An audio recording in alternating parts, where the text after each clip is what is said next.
クラリソニックの本物のブラシと偽物のブラシを比べたいと思います。こちらが本物で1つ3000円で購入したもので、こちらが偽物でeBay で2つで800円ぐらいで買いました。箱の大きさが微妙に違いまして、こちらの本物が 5.5 センチ、こちらが 5.3 センチで、中を見ると、この本物はここに透明のシールが貼ってあって、ジェヌイン本物って書いてあります。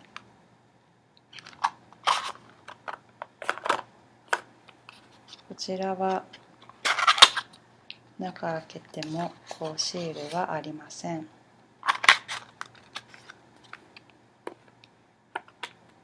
実際のブラシがこちらとこちらです。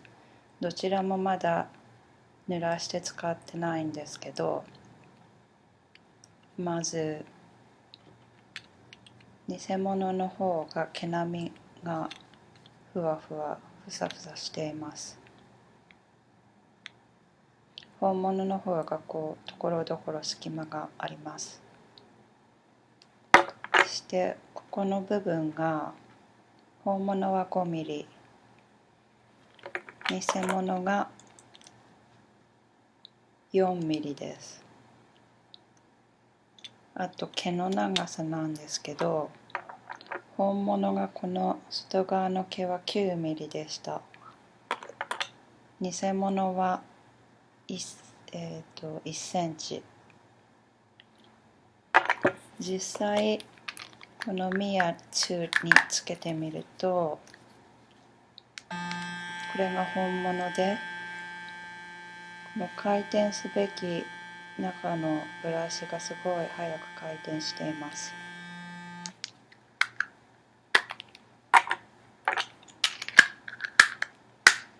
偽物の方は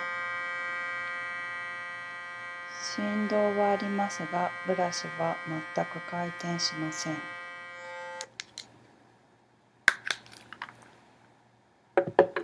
なのでブラシ交換は正規のお店で、